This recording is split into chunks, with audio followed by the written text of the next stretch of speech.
Let's begin with a basic explanation of the class trial. So if you can figure out, then I'll... Okay, let's talk about the murder weapon! Yeah. First we have to make clear what was used to deliver the fatal blow. Wer stehen die Kreuze? Für tote Leute. A chrome dumbbell. Chihiro's fatal injury. It appears it was a head wound. According to the Monokuma file, the killer used a blunt instrument. But what kind of blunt instrument could it have been? Fuck. Shoot! Ja. Chihiro's fatal injury. It appears it was a... According to the Monokuma file, what kind of blunt instrument could... I bet it was an iron pipe. Ernsthaft, Hero. No, that's wrong.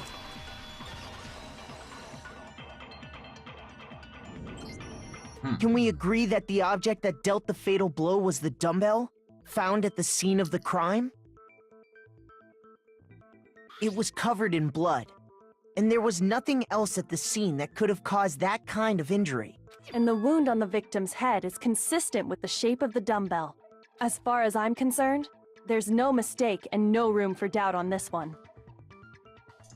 You looked at her head wound? Nicht nur das hat sie angeguckt, sondern Kyoko hat ja gesagt, wir sollen Chihiro mal ganz genau untersuchen. Ich weiß es. Einerseits, dass Kyoko weiß, dass Chihiro ein Junge war und wie sie es rausgefunden hat. Yay! That's so creepy! If you don't mind, I will proceed from here. Let's move on to discussion of the culprit. Although, I believe the criminal behind this heinous act is already quite clear.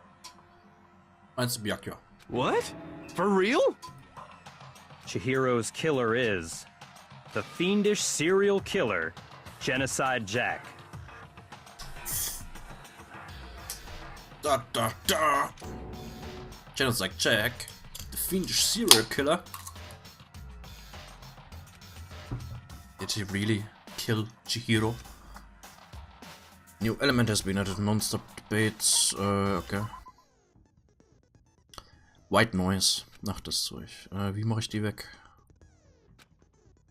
Mit A. Okay.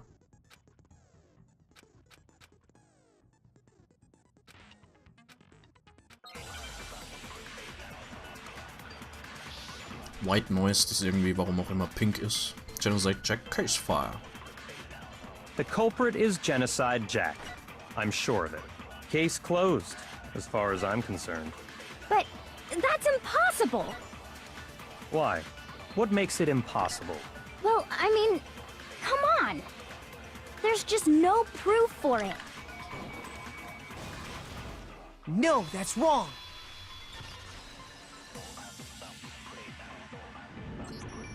I might know one reason he could be involved. What? I found this file while I was looking around the archive in the library. I guess it's some kind of confidential file the police put together about the Genocide Jack case.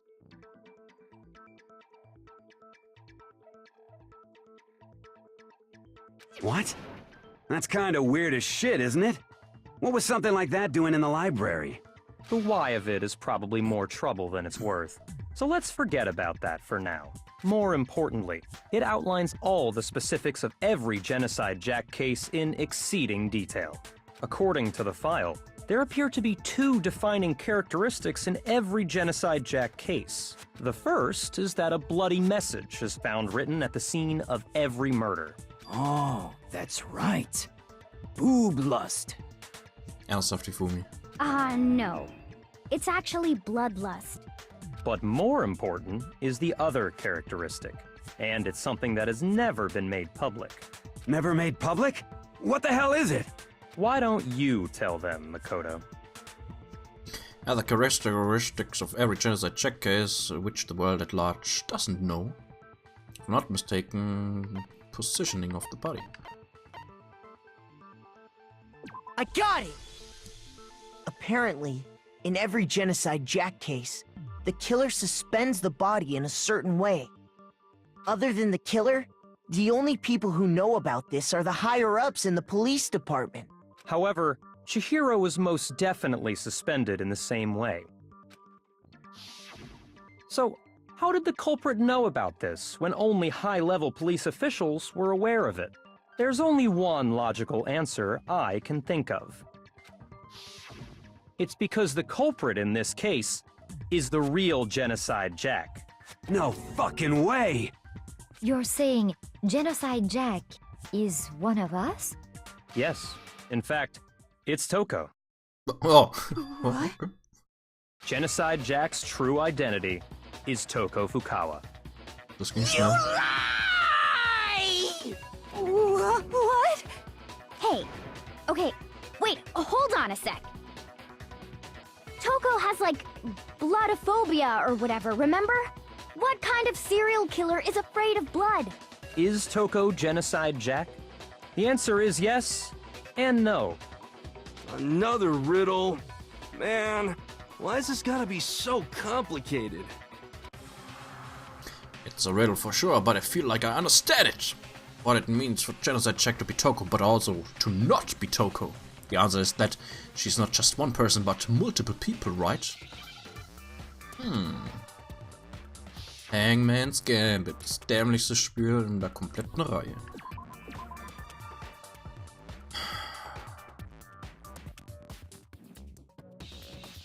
Ah ja.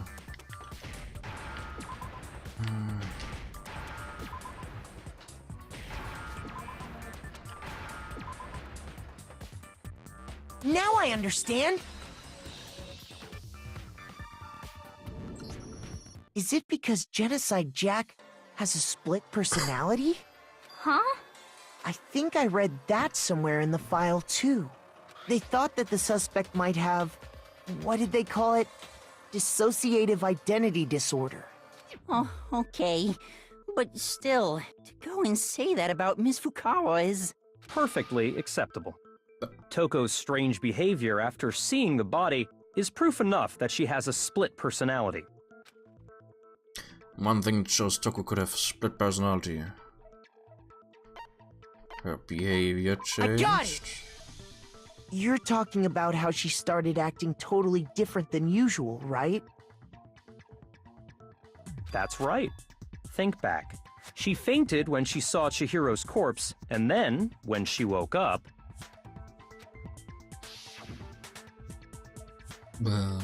I'm fine, I'm fine. Was that a dead body? Hey, are you dead? She must have hit her head real hard when she fainted. The world has a front and a back, a top inning and a bottom, a sea of truth and a web of lies. This is quite concerning. I mean, she sounds completely different. She was acting funny, that's for sure. That melancholy tone of hers completely disappeared. Don't go assigning adjectives to my tone without permission. Not to mention, once she regained consciousness and saw Chihiro's body again, she was utterly calm. In other words, within her is one personality that can handle blood, and one that obviously can. So when Toko trapped herself in her room, it's because she was scared of Genocide Jack?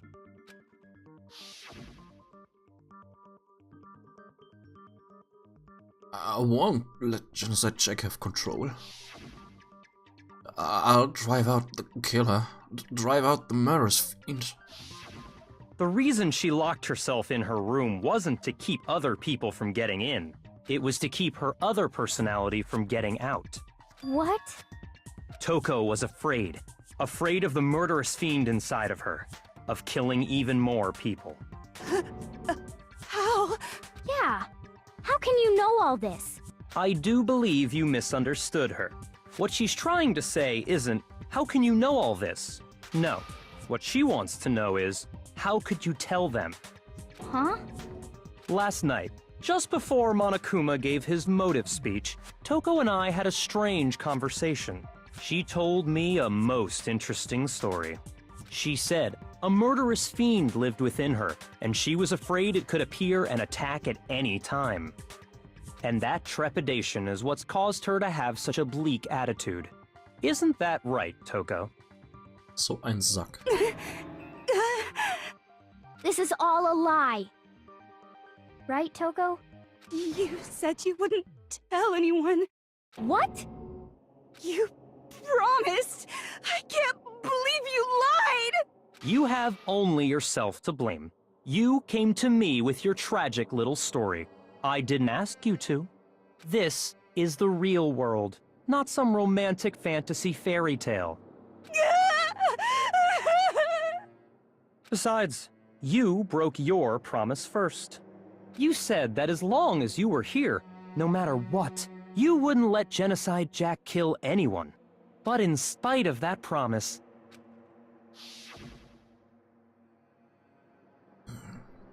I'm sorry, I couldn't keep a promise.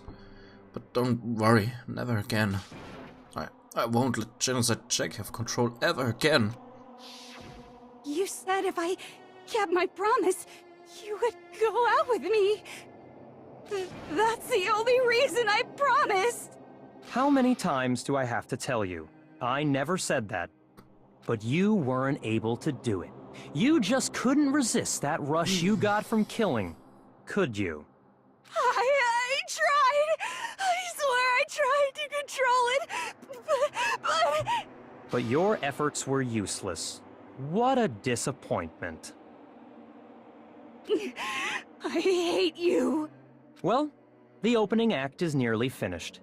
All that's left is to hear from the person in question directly. The person? You don't mean...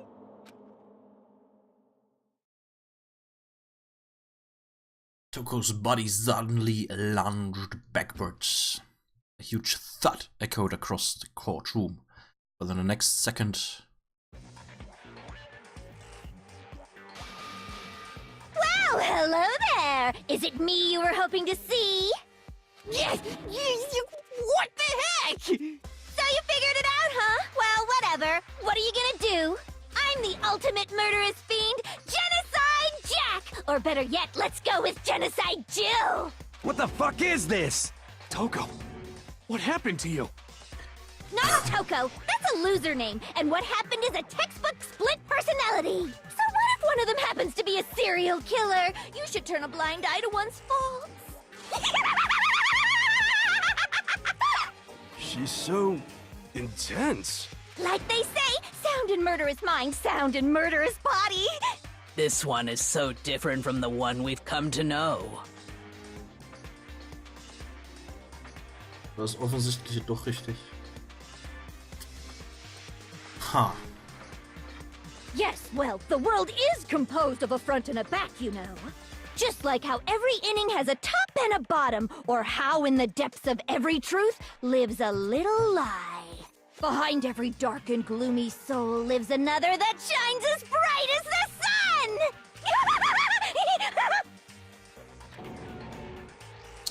This is the murderous fiend Genocide Jack? This is beyond insane. Miss Jack, Jill, can I ask you a question? What's up? No. Some of us think you might be the mastermind behind our entire situation. What are your thoughts on that? Well, I'll tell you, I am the mastermind of all masterminds! Just kidding! Then it's not true? Of course it's not true! How dare you try to link me to that creepazoid! And another thing, the police and government and society in the outside world are totally powerless! I mean, they just let this idiotic bloodthirsty maniac go buck wild all over town! Sure, I'm a bloodthirsty maniac, but life is pain, right? To live is to hurt other people.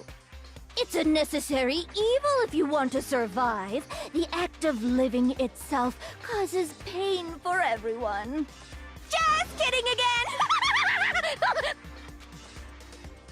This should be enough to convince you. This murderous fiend is responsible for Chihiro's death. There's clearly a motive, so there should be no doubt. A motive? Remember what Monokuma told us? If someone didn't murder and graduate within 24 hours, an embarrassing memory or secret would be revealed. Well, let's assume that Toko's secret was about Genocide Jack. If a secret like that came to light, Toko's life would have undoubtedly been forever ruined. So she had a very clear motive to never have that side of herself exposed. Interesting. Very, very, very interesting. But sorry, as much as I hate to admit it, I'm not the culprit. Huh? But I cannot imagine anyone other than you could murder someone in such a bizarre fashion. Maybe so, but nevertheless, it's the truth. Do you really expect any of us to believe you? Yeah. I could never believe a word you say, you monster! Maybe she's totally right about that, but something's still bothering me. She said I need to get some more details about all of this. Me too. Status of the dead body, okay. Sorry, but I didn't kill anyone! You say that, but do you really expect any of us to believe it? Perhaps if you had an alibi, that would change things. Oh, an alibi, huh? Now we're talking! When you compare your past murders to this incident, the modus operandi matches completely. Nope! No, that's wrong!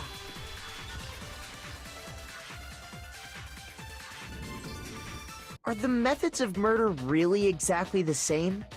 I'm not so sure about that. I think there's a slight difference between the Genocide Jack cases and this one. Huh? How's it any different? Uh-oh, you don't know? Well then, human garbage, let me tell you!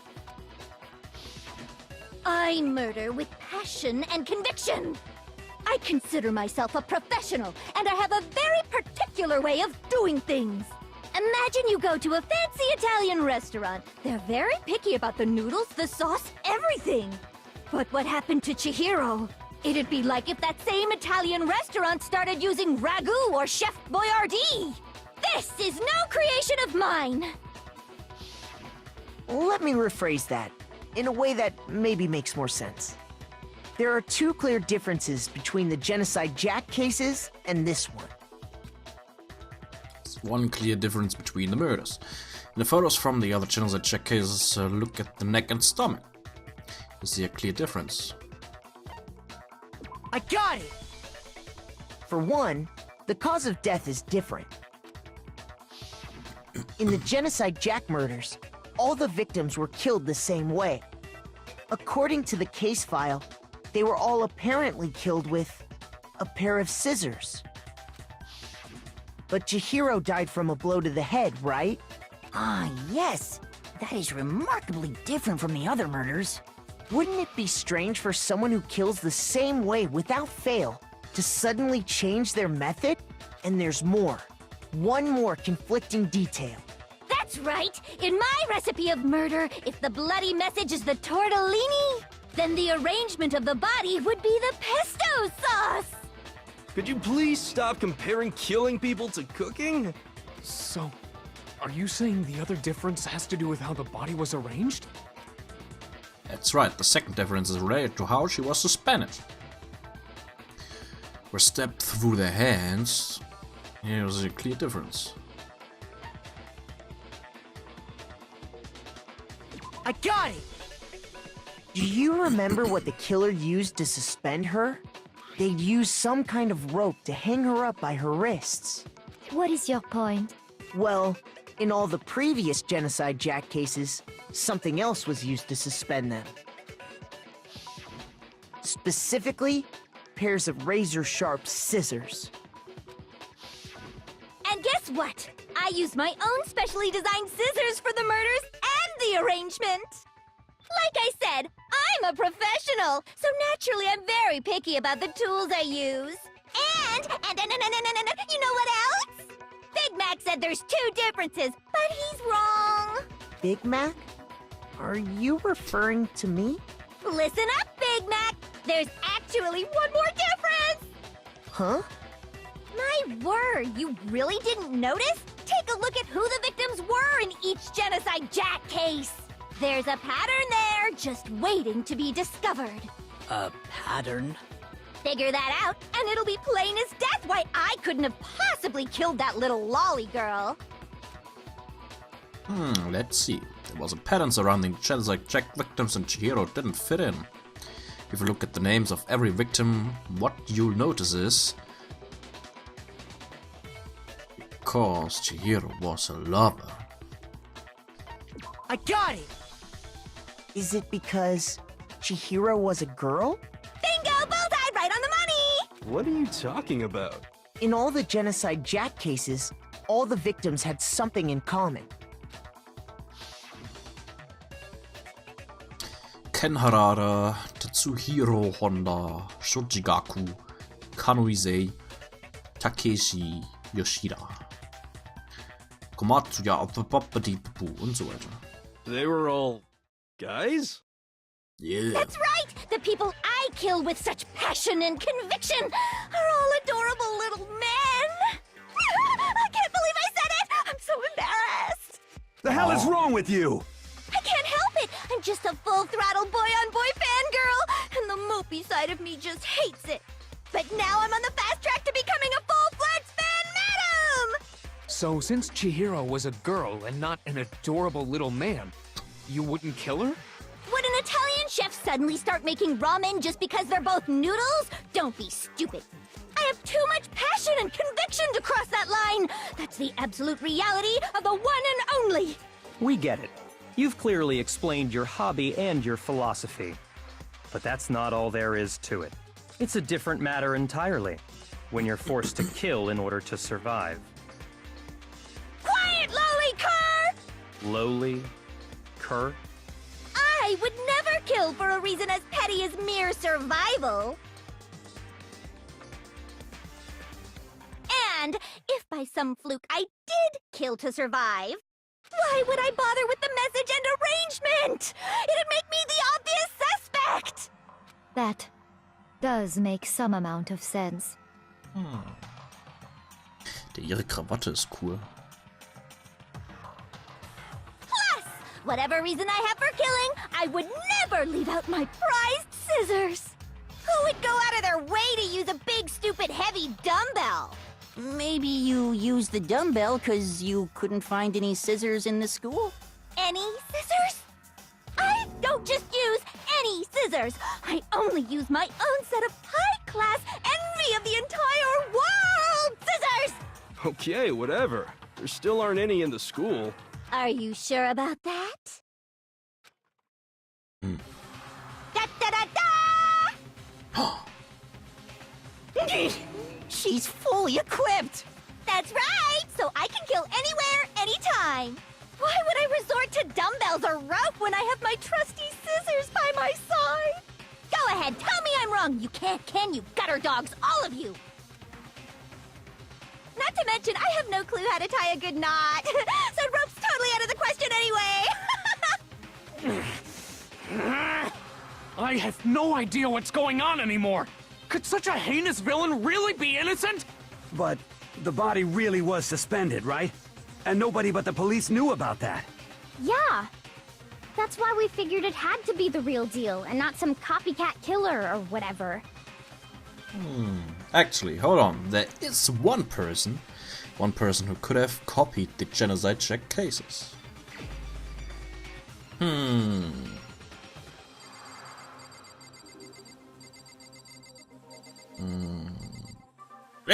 Leon war's. Here's my answer. Byakuya, it's possible you could have found out, isn't it? Celestia an sich ist eigentlich ganz nice, ganz cool. Also vom Aussehen her ist sie interessant. Akzent ist ziemlich cool. Die ist halt ein bisschen creepy und ein bisschen sehr bestimmerisch und was weiß ich. You'd have no problem gaining access to classified government documents or internal police records. Also an sich ist Celeste eigentlich ganz cool, bloß von der Persönlichkeit her mag ich sie nicht ganz so. Plus, you'd already looked through the Genocide Jack file before this all happened, hadn't you? Are you saying Mr. Togami did it? Then, the reason he pushed the theory of Genocide Jack being the killer so hard was because he wanted to pin the crime on her. So, he rearranged the scene to disguise it and make it look like I put my stamp on it! The adorable glasses man was behind it all! Oh, I'm on fire! Well, Byakuya, what's your response? Ah ja, creepy muss nicht unbedingt.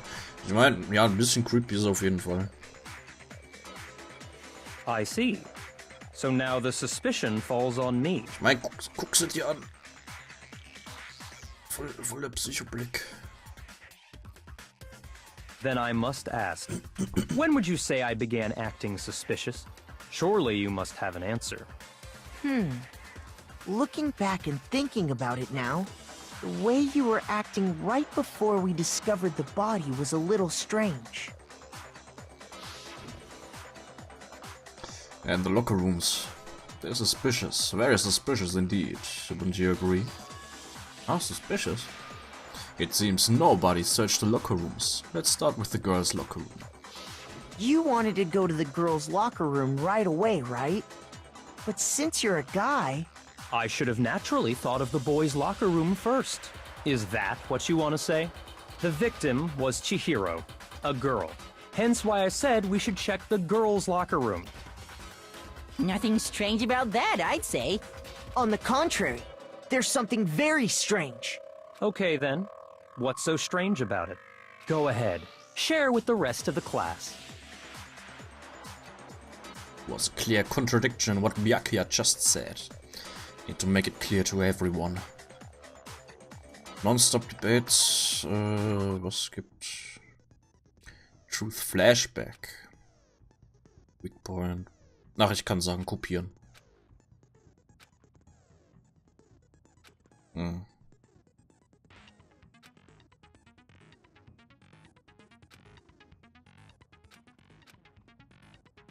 Ja, wenn meine Dinger nicht mehr richtig ausreichen, muss ich das Gesagte von Leuten nehmen und das mir merken und so. So, you said Byakuya was acting kind of weird before we found the body. But he was acting weird... how? If you're presented with the opportunity to check out the girls' locker room, you absolutely take it! That's a natural reaction for any guy! The victim was Chihiro, who was a girl. So of course I would suggest we check the girls' locker room first. There was no time for pointless distractions. What's so strange about that? I wish you'd taken me with you.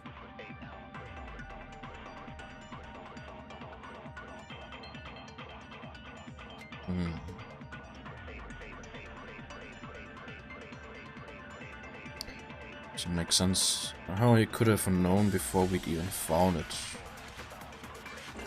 So, you said Byakuya was acting kind of weird before we found the body. But he was acting weird. If you're presented with the opportunity, that's a natural... The victim was Chihiro, so of course I would suggest we check the... There was no time... What's so strange? I wish you'd taken me with you. So, you said Byakuya was acting kind of weird before we... But he was acting... If you're presented with the opportunity, that's a natural... The victim was Chihiro. No, that's wrong.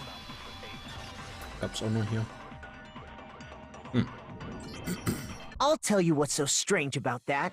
Because up until we actually discovered the body, we couldn't have known who the victim was.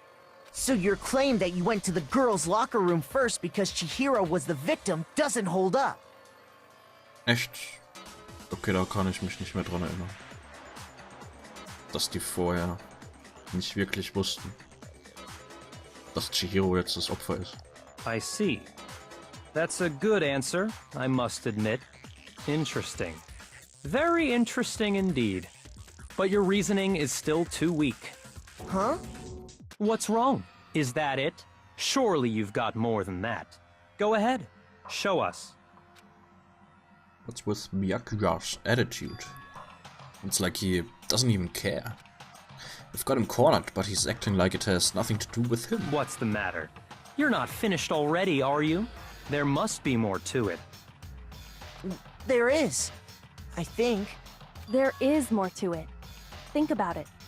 We just talked about the differences between this case and past Genocide Jack incidents. The proof you're looking for is hidden in there. Oh? Proof that I'm the culprit, you mean? Differences between this case and other Genocide Jack murders. The evidence that proves Byakuya is responsible is hidden in there. What could it be?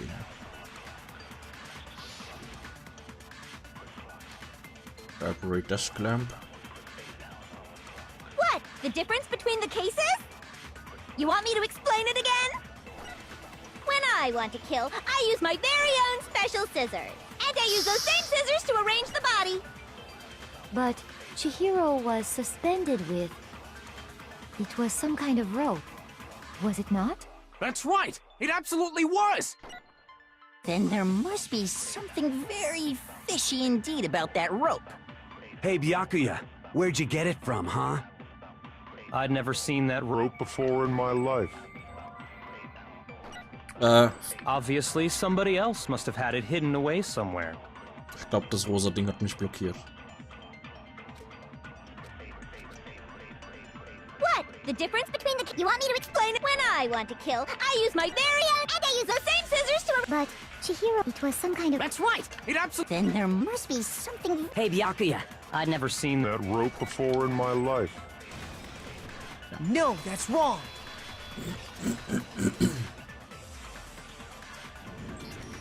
Actually, I'm pretty sure you have seen it before. Because, you see, that rope, or should I say, that extension cord? What? An extension cord? Byakuya, you've used the extension cord in the library more than once, haven't you? And the same extension cord that was in the library all this time went missing after the murder. And there's no way someone who uses that extension cord as much as you do wouldn't discover that fact. Then Byakuya must be the one who took the extension cord. I can't imagine any other possibility. That's really what you think? Then your conclusion is something like this? I killed Chihiro in the girls' locker room, then hung her up and wrote that bloody message. I intentionally made it look like Genocide Jack was behind it. Is that about right? Oh, he's doing it again. He's totally calm, totally unconcerned. As if he's not even involved. Wait, not even involved? What's wrong? I asked you if you think that's what happened. Hell yes, that's what happened. So that's it, right? Byakuya's the killer. I don't disagree with not disagreeing. What? He kept calling this a game, right? So he'd be totally willing to do something like this to win. Sorry, but could we hold on just a second? I think we need to talk about this a little more. Huh? Do we really need to? We've already decided who did it. I know, but still, there's something that's still bothering me. Is that right? And what, pray tell, is still bothering you? I killed her in the girls' locker room, then disguised my crime. Specifically, I dressed it up to make it look like it was the work of a homicidal psychopath. What about all that bothers you? Wait. What was that just now? Something's not right. Chihiro's body was definitely found in the girls' locker room, but does it mean... Can I really just accept what Byakuya said as the truth? No, I don't think so. There's definitely something... I got it! You say you killed Chihiro in the girls' locker room, right? But are you sure about that? Isn't it possible that the murder took place somewhere else? How disappointing. What kind of question is that? Even in the world of disappointments, this is a true letdown. What? She was found dead in the girls' locker room. There is absolutely no question about that. How could the scene of the crime have been anywhere else? Well, I think it's entirely possible that she was killed somewhere else, then carried there later, along with the rest of the murder scene. The rest of the murder scene? That was awfully specific. Please tell me you have a reason for saying all of that. I believe I do. Hey, Byakuya, did it just take you off guard? And the story suddenly moved to the crime scene, Byakuya who'd been so confident up till now. Maybe Byakuya never even realized that the actual scene of the crime could have been somewhere else. Hey! Don't just move on without permission! What do you mean she was killed somewhere else? Come on, Makoto. If there's any chance the murder took place somewhere else, let's see the proof. Evidence that shows the murder took place somewhere else.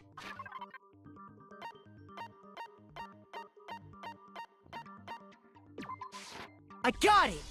Got it! The proof that she was killed somewhere else is the poster that's hanging in each locker room. Your proof is some posters? The poster in the girls' locker room was a picture of a big-boobed supermodel. Yeah, boob. But don't you think that's kind of strange? Why would the girls' locker room have a poster like that? I bet those massive jugs of hers were totally fake! Okay. Meanwhile, the boys' locker room had a poster of the super popular boy band Tornado. Again, that doesn't really seem to belong in a boys' locker room. So you're saying that maybe the posters were switched? And there's one other thing I noticed about the locker rooms. You know what I'm talking about, right, Sakura? You're referring to my protein coffee, aren't you? Protein coffee? While I was in the girls' locker room earlier, I spilled some protein coffee on the carpet. But I noticed that after the murder, the stain had been totally scrubbed away. No, it's not that the stain was scrubbed away. It was moved. I got it! The stain on the girls' locker room carpet wasn't scrubbed away. In fact, I found it on the boys' locker room carpet. That's definitely the stain from my protein coffee. Then, does that mean that the carpets were switched too? But why would anyone do that? To move the murder scene from one locker room to the other. It's certainly plausible, don't you think? What? In other words, in order to completely swap the scene of the crime, the blood-stained poster and carpet were moved along with the dead body. By doing this, the killer was able to change the entire room where the murder took place. I can certainly follow your reasoning, but why would the culprit bother doing that? Huh? Why would they go to all that trouble of switching the scene of the crime? Actually, an even bigger question. If the murder did take place in the boys' locker room, then how did Chihiro get in the boys' locker room in the first place? Ah! To get into the locker rooms, you have to swipe your e-handbook across the card reader device. But Chihiro's handbook should have only allowed her access to the girls' locker room. She had no way to get into the boys' locker room to begin with. No, she did have a way, and I can tell you what it was. Who? Hiro? I highly doubt that. Shut up! I'm telling you, I know how she could have done it. Okay, reader. Is it right? Could Chihiro really have gotten into the boys' locker room somehow? Okay, mal gucken, was Hiro zu sagen hat. Broken e-handbook. Is it really possible? Could Chihiro really have gotten into the boys' locker room somehow? Ah! I've got it! Aber Hiro hat wohl doch She must besser. have hacked her e-handbook! Nope. She was the ultimate programmer, after all. I'm sure that would have been no problem for her. No, I don't think that's it. She used the thing that was in the main hall. Huh? What thing? I'm talking about Leon's handbook, of course. No, that's wrong. Aber ich meine, es war schon mal mehr oder No, weniger I don't think produktiv. Chihiro used Leon's handbook. Also, so ganz in die falsche Richtung ist jetzt nicht Why gegangen. not? Because Nicht Leon's schlecht, handbook Hero. was broken. Oh. Well, then, yeah, I guess that'd be pretty impossible, huh? I am struck silent by how quickly you gave up. Plus, isn't there a regulation against using someone else's handbook? Actually, the rule states that loaning your handbook is prohibited. It says nothing about borrowing one. In other words, you could borrow a dead person's handbook all you want, and you'd be safe. Yup, yup, yup. Hit the nail square on the noggin. Of course, if it were broken, that wouldn't make any sense anyway. So then, she must have hacked hers, like I said. She used her ultimate programmer skills and... Psst! You can't fix an e-handbook. The instant you open one up, a security buzzer starts blaring. So, if she didn't use Leon's handbook, and she didn't modify her own handbook... Maybe Mr. Naegi's initial assumption is just wrong? It seems like there's no way she could have got into the boys' locker room. So I guess so. Okay then, I vote for Byakuya! Isn't that it then? Chihiro was killed in the girls' locker room and Byakuya the one who did it. Byakuya is the one who did it? Really? But still, I don't know what else I can do. Hold on a second. I agree with you, though. I think you're on the right track. What the? You finally decide to open your mouth and that's what you've got to say?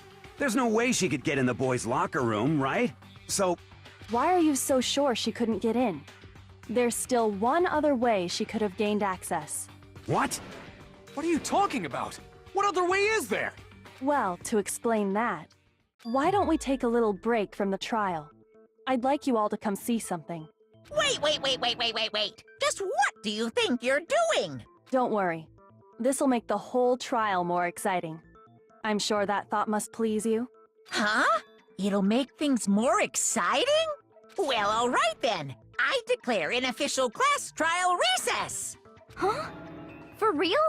Now then, what is it you want to show us? It better not be boring or I'll be very unhappy. Oh, I have no doubt it'll meet your lofty expectations. So, shall we go? So before I even knew what was happening, the class trial had been put on hold. We headed off with Kyoko in the lead, and where she took us was...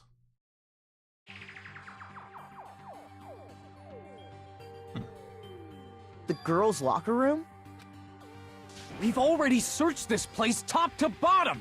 What are you trying to pull, Missy?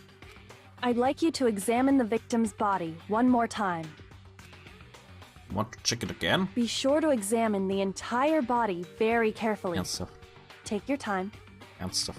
Examine her carefully? Like using our hands? No way! It's probably best if I don't run my hands all over a girl's dead body. It's not that I'm creeped out or anything, it's just... based on religious grounds, you know? Very well. I'll do it. But you're a girl. You shouldn't have to touch a dead body. Just let one of the boys do it. No, it's okay.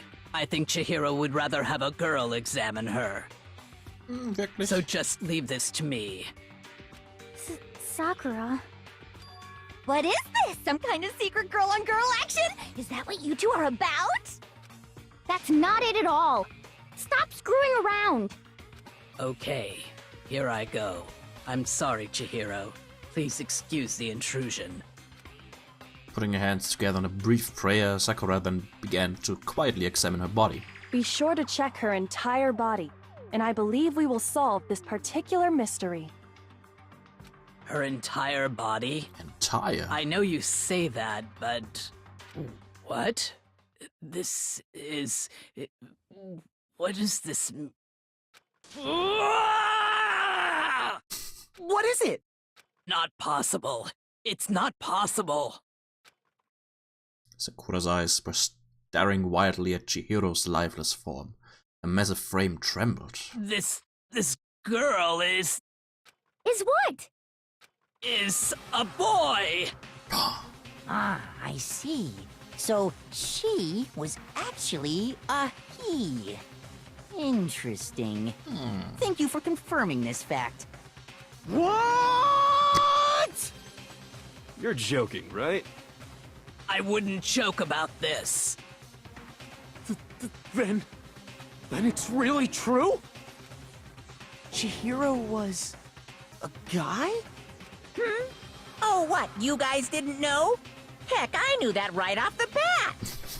Chihiro Fujisaki was totally a guy. Then he was a cross-dresser? Oh, no, I'm really on fire! I wish I had killed him! So that's what Kyoko wanted to show everyone, huh? Interesting. Yes, that certainly does make things much more exciting. Now let's ride this wave of excitement back to the courtroom and get back to the trial. Yeah. I do apologize for keeping you waiting. Now then, let's resume the class trial. We've all just learned of the shocking revelation that Chihiro was actually a boy. Let's pick up from there. Yes, well, I don't know his reason for hiding it, but the fact is, Chihiro was not a girl, but a boy. To think that Chihiro was actually a guy. The thought had never even crossed my mind. And because the victim was male, he would have had no problem gaining access to the boys' locker room. Assuming his handbook did, in fact, list his gender as male, then yes, that would be true. Of course his handbook said he was a boy. He dressed like a girl, but he was a boy through and through. So then, there should be no issue with Makoto's initial assertion. The victim was killed in the boys' locker room, and was then later moved to the girls' locker room. Ich frage mich gerade, warum die vorher, besonders halt das mit Sakura und Hina, also dass Hina gesagt hat, ja, Chihiro hat sich von den Mädchen ferngehalten und war lieber bei den Jungs, und Sakura eben gemeint, ja, als wir Chihiro gefragt haben, hat sie immer abgelehnt und so weiter. Warum die Hinweise überhaupt kamen, wenn wir nicht mal selbst drauf kommen mussten, sondern das direkt hier so gesagt wurde. And the killer could have easily used Sayaka or Junko's handbook to get into the girls' locker room. So Chihiro really was killed in the boys' locker room? I still don't understand the motive for moving the body, but yes, that does seem plausible. Well, I must admit, I did find it rather odd. I knew he felt a little off. There was a certain incongruity to his female body. This is a most titillating situation! So now everything has been connected. All the mysteries have finally become clear. Okay, well, connected or clear or whatever. We still think you're the killer, remember? Very interesting. This has become very interesting indeed. Ah, he's off in his own little world. What about you, Makoto? After everything we've learned, do you still think Byakuya's the killer? Well, without a doubt, Byakuya is the one that made Chihiro's death look like Genocide Jack did it. But I think he might not actually be the killer after all. What? But aren't you the one who accused him in the first place? He just seems to be too easygoing about all this. Like he's enjoying us solving the mystery. The way he's acting, it makes it seem like it doesn't have anything to do with him. And you think that might be because it doesn't have anything to do with him? Plus, the evidence he left behind was a little too... how can I put it? Overt. He consciously chose to use the extension cord, knowing it could connect him to the murder. At least, that's how I see it. And Byakuya, when you found out the murder took place in the boys' locker room, It seemed to rattle you. And then again when you found out Chihiro was actually a guy. If you really were the killer, that stuff wouldn't have had any effect on you. So that's your thinking, huh? Well, it bothers me that you don't have more concrete reasons, but it's fine. I guess I'll mark it as correct for the time being. Mark it as correct? He's right. I am not the culprit. I just happened to come across the corpse in the girls' locker room and decided to alter it. Are you fucking with us right now? No, I am not effing with you right now. I'm telling you the truth. Well, I find it very hard to believe. Go ahead. Find it very hard to believe. You're free to be executed along with the rest of us. If you're really telling the truth, then why? Why do you do that to his body? My reasons hardly matter right now. Uncovering the culprit is much more important, wouldn't you say? Now then, if it wasn't me, who was it? Well, I don't think I can say for sure without talking about it a little more. We're seriously gonna keep going? We're all good, aren't we? I thought it was clear Byakuya did it. No, I'm with Makoto. If there's any doubt whatsoever, we need to explore every possibility. Because if we're wrong, we all die here. That's true. Very well then. I'm with you too. Damn straight. Count me in. Do you not have a mind of your own? Of course I do. What am I, an ant or something? Anyway, let's discuss this all as a group one more time. That's very true. Sorry. Our lives are all on the line. Excellent. Then shall we resume our game of hide and seek? But if Byakuya didn't do it, then who's the real killer? Who murdered Chihiro? There's one thing we can be sure that we know about the killer. The killer was able to gain access to the real murder scene, which means the killer is a guy. I got it! Since the crime scene was the boys' locker room, you would need a boy's handbook to get in. Since Leon's handbook is apparently broken, the killer would have had to use their own. In other words, it had to have been a guy. But that's still not enough. I need to find some more clues.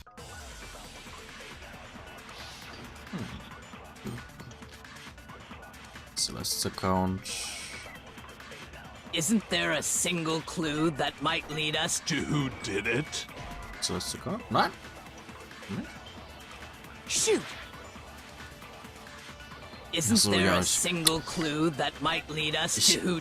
Ich vergesse so oft, dass das, was ich aktuell machen kann, nur Sachen anzweifeln oder halt Gegenteiliges ansprechen kann. Und nicht Sachen, wie jetzt zum Beispiel Single Clue, damit eben halt was bestärken kann oder so. Das kann man, glaube ich, auch erst im 3. Spiel machen oder so. Well, oder vielleicht auch schon später. Früher meine ich. Did nobody get a look at the killer? I'm sure if someone saw the killer, they would have said something by now. Perhaps someone saw the victim at some point. Even that might be enough for now. Yeah. All we need right now is any kind of new info. It's over. It's all over. You want to know who saw the victim? The killer! And only the killer! No, that's wrong! Ja, Boy. Und gleich in den Girls Locker Room. I believe someone else did see the victim before he was murdered. What do you think, Celeste? Now that you mention it, yes, I did see him.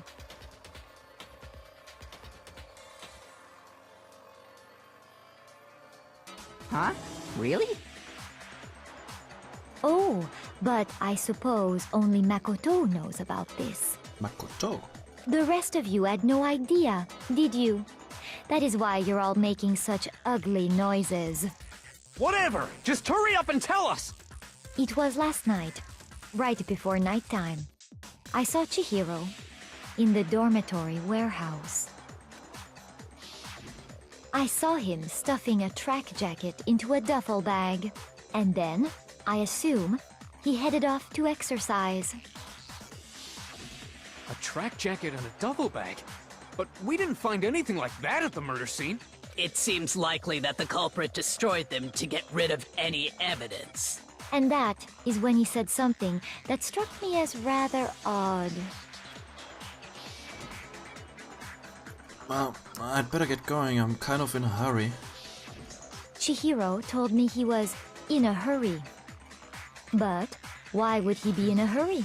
Only if someone were waiting for him, I should think. So, Mr. Fujisaki was on his way to meet with someone, and then they were going to work out together? But Hina and I had invited him to exercise with us plenty of times, and he always declined. Ja, weil ihr Mädchen seid. Probably because he was afraid you'd find out the secret he was hiding, right? Which means that conversely, he must have trusted whoever he was meeting with very much. Enough so that he was willing to risk his secret being revealed. What a marvelous friendship! The point is, whoever he met up with is the culprit, right? So we just gotta figure out who it was. But knowing what we know, I can't even guess. No. You already have what you need to make the connection. Ich? Huh? You know who the killer is. Echt? Seriously? Who is it? Who's the killer? Think back to the track jacket and duffel bag the killer disposed of. Focus on the details of these items, and it should become obvious who was waiting for him. Are you sure about that?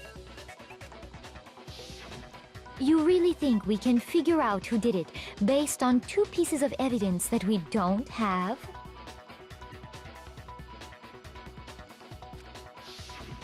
What?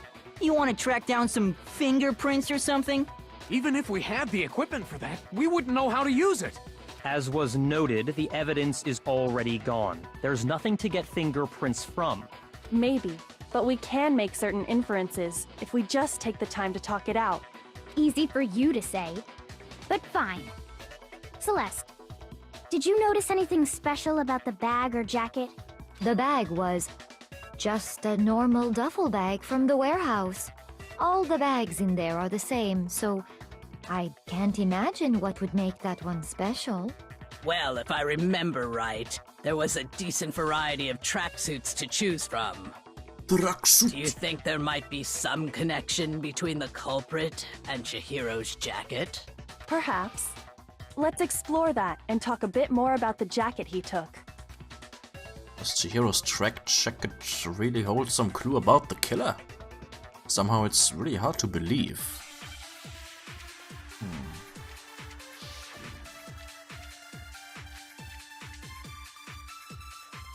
First of all, we know where Chihiro was headed.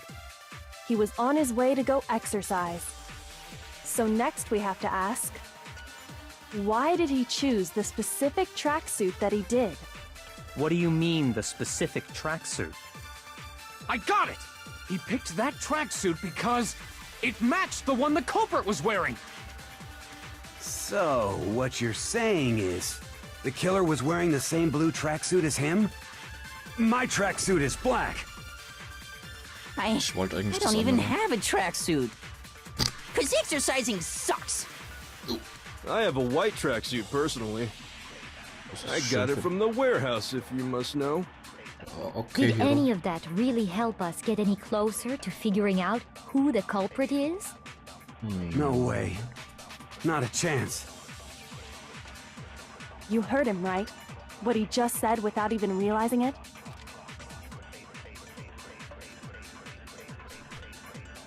First of all, We know where he was on his way, so next week, why did he choose? What do you mean this? I got it! It matched the one. So, the killer was wearing The same blue tracksuit as him? my tracksuit is black. Fuck! Shoot! First of all, he was on his way, so next week, why did he choose? What do you mean this? I got it! He picked that. It matched the one the Ah, ich culprit muss was. es gar nicht kopieren. The killer was Wearing the same blue tracks. Ah, ich muss es gar No, nicht kopieren. that's wrong. Weil Celeste hat nie gesagt, dass das Ding blau war. Hold on a second, Mondo. What did you just say? Huh? What'd I say? When Celeste testified a few minutes ago, she said... I saw him stuffing a track jacket into a duffel bag. And then I assume he had it off to exercise. She never said anything about the jacket's color.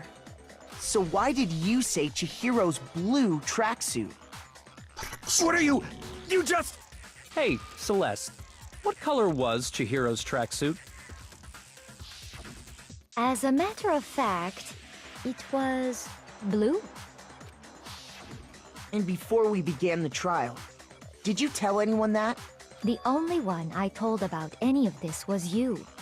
Then, Mondo, how did you know what color Chihiro's tracksuit was? Because I just... I'm sure he saw the clothes at some point in the investigation. No, that can't be it. The bag and clothes were surely disposed of by the time we began our investigation. Then the only reason he could have known what color the tracksuit was is if he saw Cherry with it before he died! That's the only possibility! Cherry? Cherry? Are you talking about Chihiro? So, how about it? Did you see the tracksuit or didn't you? Just by chance. I just happened to see it last night. He walked past me, and he was carrying the tracksuit in his hands. No, that can't be it either. According to Celeste's testimony, she stuffed the jacket into her bag in a hurry. It was almost like she was trying to hide it. And just like that, she was gone. when Celeste noticed it, Chihiro made a point of making sure the jacket was completely in the bag. If you just ran into him briefly, you couldn't possibly have seen what color the tracksuit was. Yeah. It would appear you've dug your own grave. Perhaps. But you handed him the shovel, didn't you? That's why you said what you did. Focus on the tracksuit and it'll be obvious who he met with? What a bunch of nonsense. Ah, now I understand. It was all one big bluff, wasn't it? Your true intention was to draw a slip of the tongue from the culprit. That's why you said you knew who did it, to put them on edge. That's right. However, Mondo was my target all along. I had my suspicions about him from the very beginning. Aber warum? But why? What made you so suspicious? That's a good question. Of course, I hate him. The way he talked? There was a certain turning point that tipped me off. Maybe you didn't notice it, Mondo, but you tend to refer to men and women differently. You only call guys dude. For girls, it's chick. Oh. And after he was killed, you happened to refer to him as dude. Ja, das hat mich vorhin, das ist mir vorhin aufgefallen, bloß ich habe gedacht, er nennt einfach jeden Dude. Once I picked up on that, it occurred to me that Mondo knew something we didn't. Ah. You noticed such a tiny detail? Are you a witch? She's a witch! You're positively frightful! No, I'm not the frightful one. Not nearly as frightful as someone capable of murdering a friend. Okay, also man hätte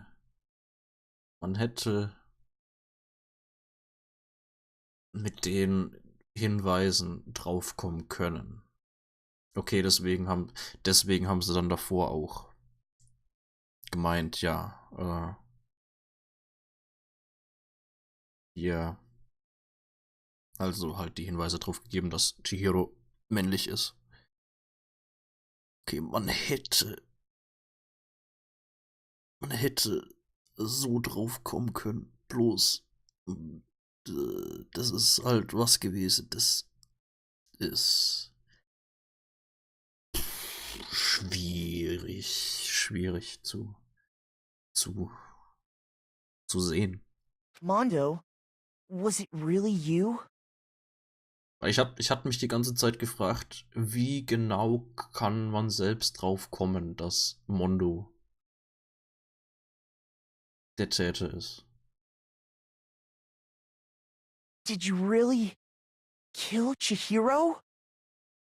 I didn't kill anyone! You've been all over me, judging everything I say, putting words in my mouth. What gives you the right to treat me like a goddamn criminal? Okay, also in Zukunft auf anscheinend wirklich jedes kleinste Wörtchen achten.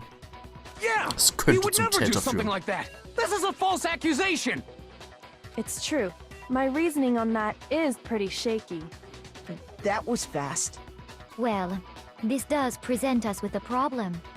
It seems we are all out of leads. My time has nearly come. Huh? That's what my little ghost friend is telling me. Geist? Oh yeah, that reminds me. Hifumi, weren't you telling me you'd found some evidence? Really? What kind of evidence? Actually, you know, now that I'm thinking about it here calmly, it might not be all that relevant. Jeez, does your confidence just get up and walk away? It's fine, man. Just tell us. If you really insist, then... Here it is. What do you have there? It happens to be an e-handbook. I found it laying on the ground, so I scooped it up. Found it on the ground, right? Then it must belong to... It's mine.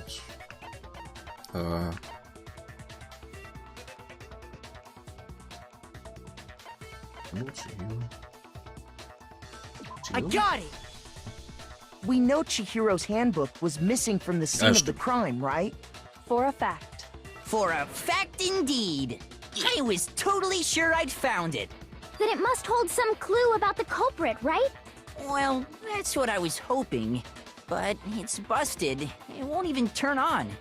I imagine the culprit broke it to get rid of any evidence after the murder. That's odd. I didn't think the handbooks were quite so fragile. You're right. They're not.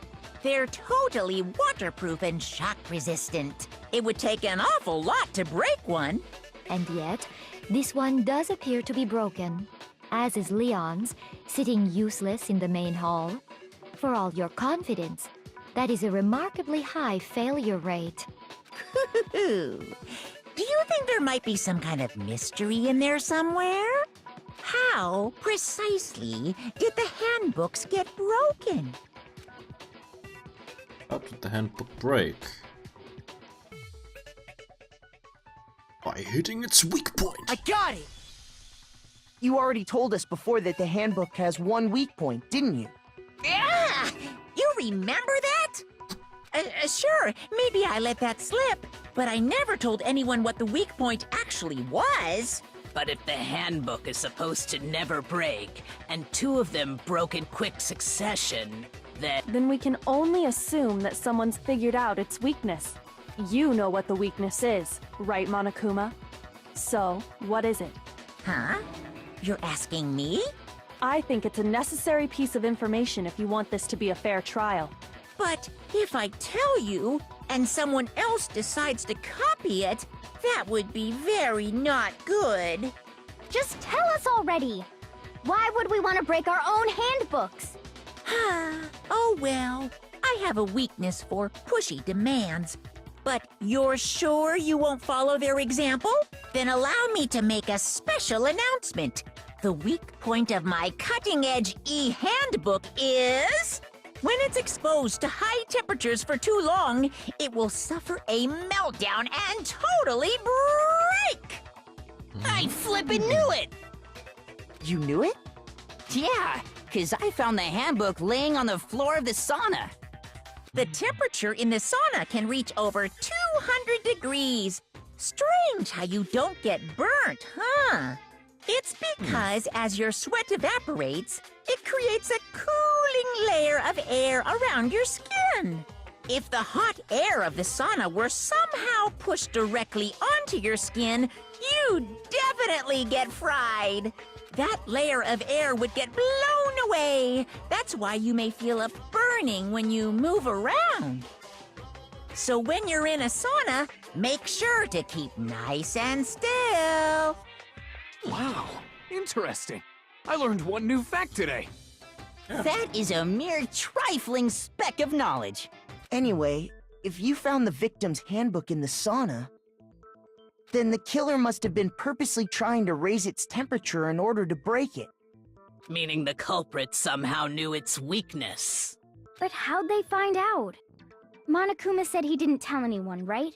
Indeed. Quite the mystery. What if they found out by accident? What do you mean by accident? What if the killer took their own handbook into the sauna, not knowing its weakness, and it broke? They'd realize it was broken, of course, and it wouldn't be hard to figure out why. And once they had Chihiro's handbook, they knew they had an easy way to dispose of it. I won't say it's not possible, but who would have done something like that? I don't know of anyone who took their handbook into the sauna. I might know someone who did. Whoa, seriously? I think the one who may have taken their handbook into the sauna was...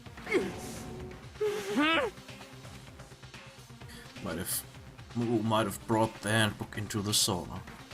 Had to be the one who wore all their clothes into the sauna. It was...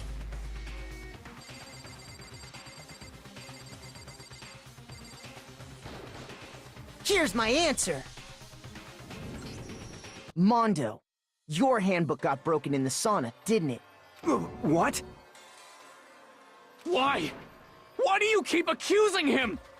Mondo and Taka had an endurance contest in the sauna not too long ago, remember? And for the contest, Mondo just so happened to keep his school uniform on. But little did he realize, he'd also left his handbook in one of his uniform pockets. And when it was all over, Mondo discovered that taking your handbook into the sauna could easily destroy it. No, wait, hold on! You've got it all wrong! He would never kill! I don't accept this! Show me the proof!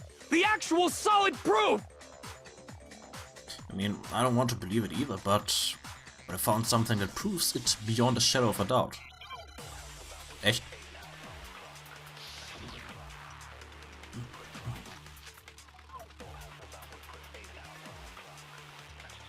Let's test Makoto's assertion. If what he says is correct, then Mondo, you broke your own handbook. In other words, if Mondo's handbook is actually broken, then that proves that what Makoto said is right. Well, my goddamn handbook works just fine! See? Look! Makoto was wrong after all! Mondo wouldn't hurt a fly!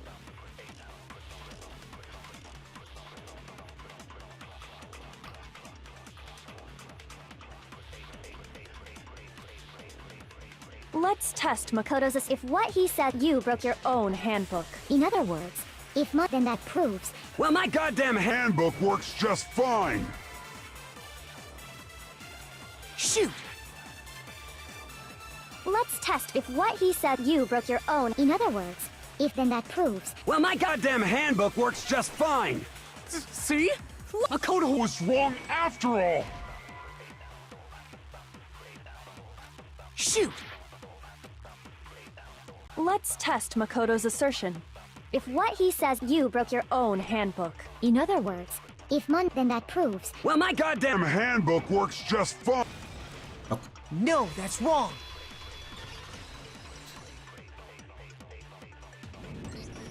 Mondo, the handbook you have right now, is it really yours? The fuck is that supposed to mean? The broken handbook that was in the main hall. Isn't that one actually yours? What the heck are you talking about? What I mean is, I think Mondo swapped his handbook out for one that actually works. I think he took Leon's handbook and replaced it with his own. After all, Monokuma said himself that Leon's handbook never should have broken. That's right! The punishment it suffered wasn't nearly enough to destroy it. So then, the broken handbook in the main hall is actually Mondo's, which would mean that the handbook Mondo has right now is actually Leon's, yes? But doesn't that violate the school regulation that says loaning out your handbook is prohibited? Ja, aber Leon ist schon tot. Well, here's how I look at it. There is a rule about loaning your handbook to another student, but if they're dead, they're not a student. It's kind of a gray area, I admit. But no worries. If anything, it just makes things more interesting. As such, I decree that exchanging handbooks with a corpse is not a violation of the rules. Well, Mondo, if I'm wrong about this, you're welcome to say so. I'm happy to admit I made a mistake, but... Son of a bitch!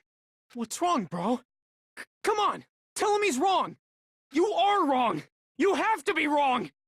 Everything you just said is wrong! You made it all up! Okay, then why don't we look back on this case one more time, from the beginning? That way, everything will become clear, and we'll all see if I was right or wrong. Alter. Da kommen teilweise in den Spielen Dinger, Fälle und so weiter, Verhandlungen drin vor, die... Da habe ich jetzt schon keinen Bock drauf, weil die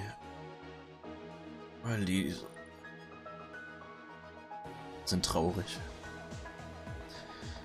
So this sort of hero in a warehouse with a duffel bag and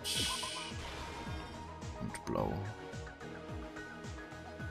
Something everyone has. You need to get into the locker room.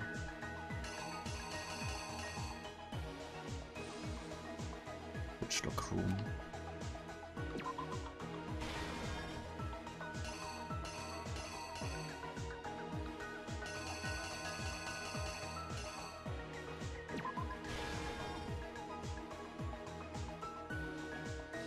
Weapon the killer used. Ja, besonders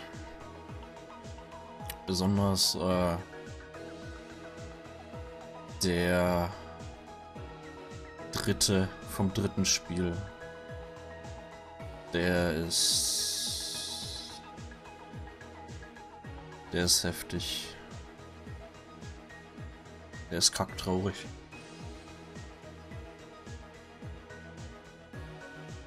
Also ich finde, der traurigste Fall ist drittes Spiel, dritter Fall.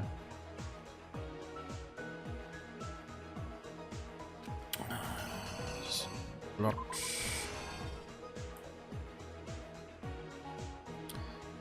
Can I switch around the car, but as well as something else?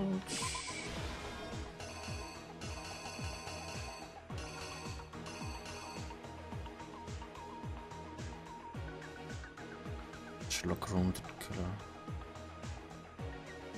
Move to...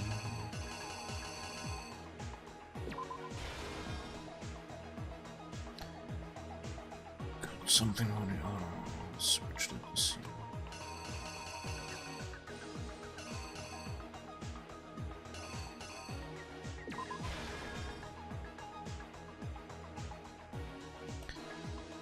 Up to the murder scene.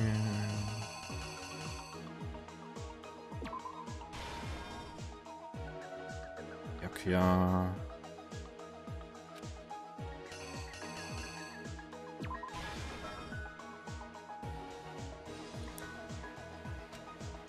Go sauna. The only sauna room. What happened to it?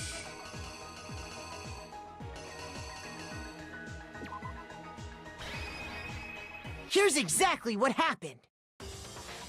First, let's take a look back to before the incident. Last night, Celeste saw Chihiro in the warehouse, correct?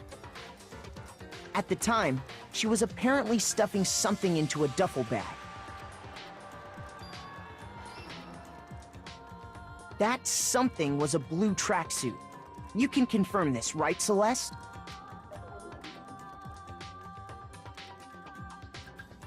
With bag in hand, Chihiro headed out, even though it was officially nighttime. She made her way to the locker room, specifically the boys' locker room. But how could the victim, who was apparently a girl, access the boys' locker room? Simple, because she was really a he, which is why he was able to use his own e-handbook to gain entrance to the boys' locker room. Once inside, he met with someone there. And the person he met was the one who killed him.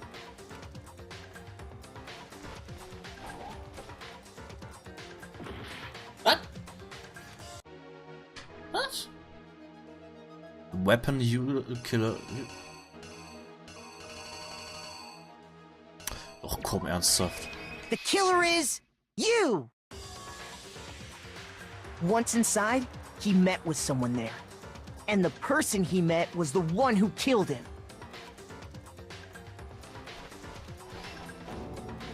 It seems likely that the killer grabbed the nearby dumbbell, approached the unsuspecting Chihiro,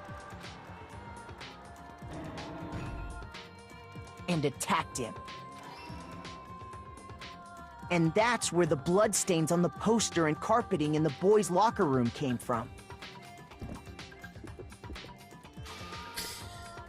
Ja, war schon Blut drauf. It was likely in the heat of the moment. The body was arranged, but the murder itself felt unplanned. Which is why the killer hurried to try and hide the act. First, pulling up the bloodstained carpet. Then, removing the bloody poster. And finally carrying the corpse into the girls' locker room. A girl's handbook was necessary to get into the locker room, of course, but this alone doesn't prove that the killer was necessarily a girl. After all, Sayaka and Junko's handbooks had been placed in the main hall. Using one of those, a boy could get into the girls' locker room without much problem.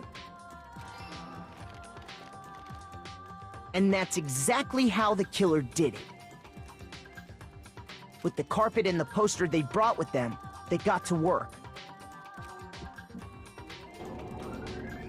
They changed the layout of the boys' and girls' locker room in what you might call a crime scene switch.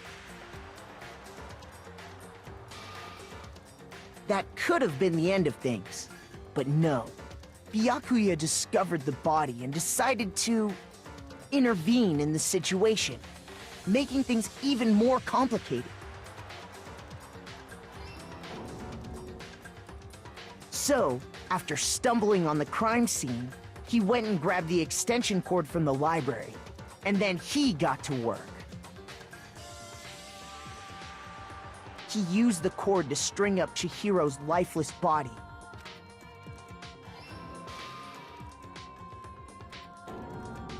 Then, using the victim's own blood, he left a grisly message there at the scene of the crime. He wanted to create the illusion that Genocide Jack was responsible for the slaughter. And around the same time that Byakuya was putting together this facade, the killer, having already disposed of Chihiro's bag and other belongings, arrived at the sauna. There, they planned to destroy the last piece of evidence, Chihiro's handbook.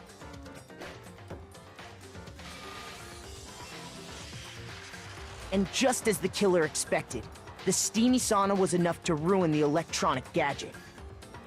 Somehow, the killer knew that the handbook couldn't stand up to the heat of the sauna. And the reason they knew that is because the sauna had already wrecked their own handbook. And that's how it all played out. Isn't that right, Mondo Owada?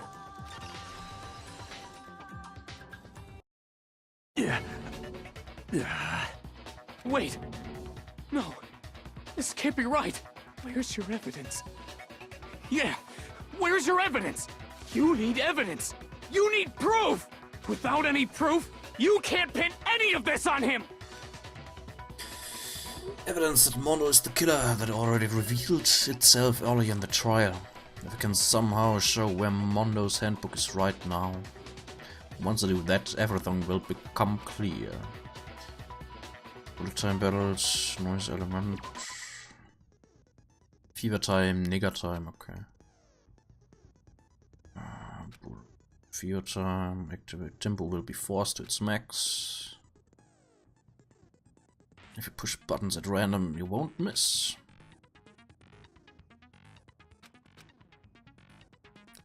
Okay, if only you got access to special time, right?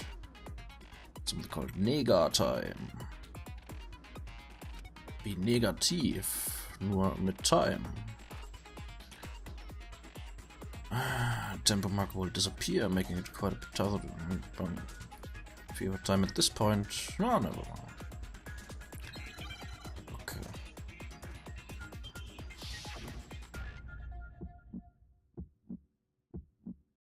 Show me some evidence. You're wrong. I won't listen. Es ist schön, dass wir I refute you. das Bullet Time Battle hier gegen Taka ist und nicht gegen Mondo. Show me some evidence.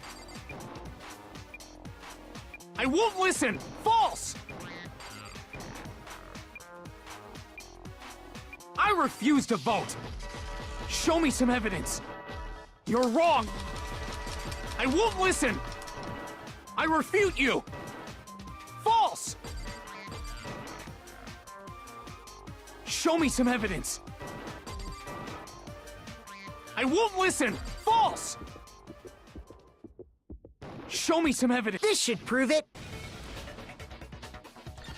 Welchen Zweck das Bullet Time Event hat. If my thinking so far is right, Letzter finaler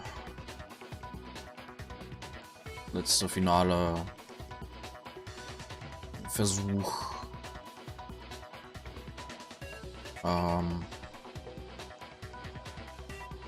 sich irgendwie rauszureden oder so. Oder dass man halt die Verzweiflung vom Täter oder halt von Freunden vom Täter und so weiter sieht. Und ja. Mondo must have replaced his broken handbook with Leon's. In which case, we can just check each of our handbooks right now. Once we do that, we'll... We don't gotta do that. Huh? Yeah. Yeah. I did it. I killed him.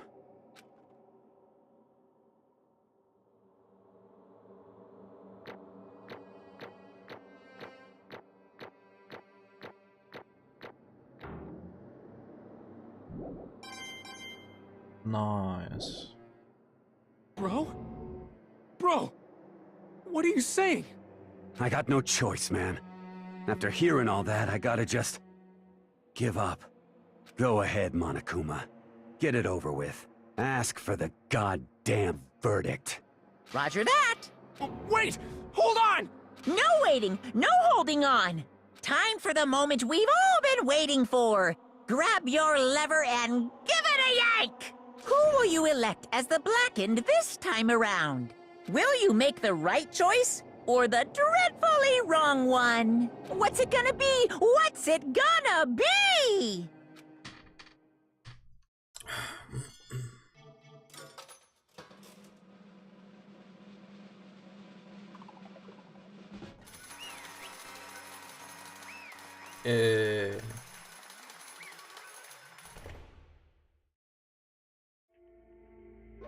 What? Uh-oh, this time it looks like you got it right again. Yes, it is so. The Blackened that killed Chihiro Fujizaki was... Mondo Owada!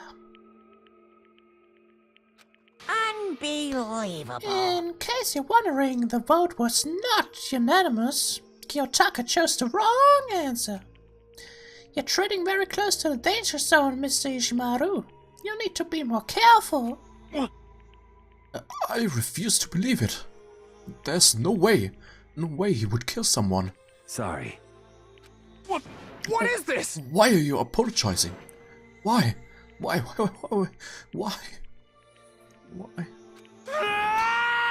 Why did you do it? Now then. Well, it looks like Mr. Mondo's taking a vow of silence, so allow me to explain on his behalf. Actually... The story of the murder this time is the sad story of two men. Ha! Oh, but for anyone who doesn't really want to hear it, you can hit the B button to fast forward the text.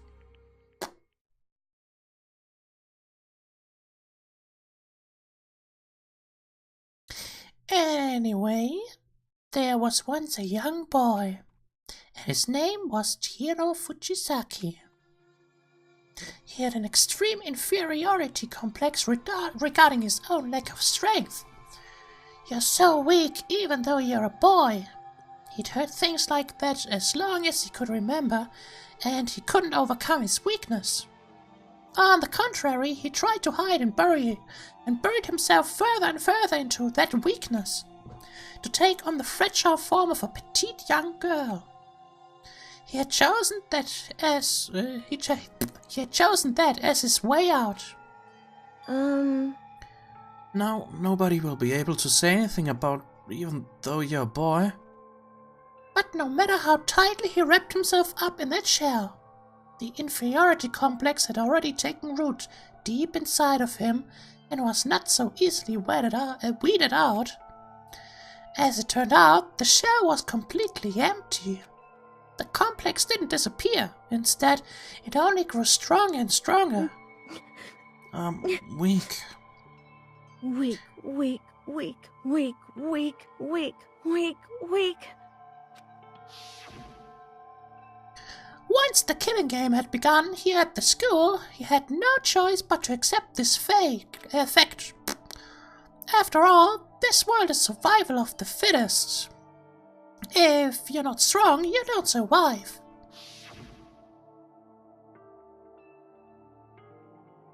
And then the lovely and hateful Monokuma announced the revealing of the embarrassing secrets, which of course included Chihiro's embarrassing secret, which I was more than willing to divulge. Even though he dresses like a girl, Chihiro is actually a boy. Hey, And that was something Chihiro couldn't let anyone find out, no matter the cost. If that was revealed, it would be the end. The hardened shell would crack, the armor would fall away. Without a doubt, those around him would torture him more than ever before. Everyone figured being thrust into such a dilemma must have sent him spiraling into despair. What? And yet... I'm sorry. I don't really want to talk about it right now. But... I also don't want to leave the way they are. But I also don't want to leave things the way they are. So maybe I can talk about it later. After I try my best to become strong. Then I can tell everyone. Annoyingly, he used the threat of discovery to motivate himself to become stronger. That's right. Now's my chance. I want to change. I'm going to get stronger and accept who I am. Strong enough so that when someone says, even though you're a boy, I'll be okay. I'll get better. With that thought at the front of his mind, he resolved to take immediate action. And so, that day, he made the commitment to begin exercising. He was prepared to retrain his mind and body. But sadly, that would be the first and only chance he would get at it. Hey, When he decided to start exercising, he thought it would be good to ask for someone's help. But he wanted to tell the person his secret first, and then ask them to help him from there. And the person he went to... Yeah, that's right. It was me.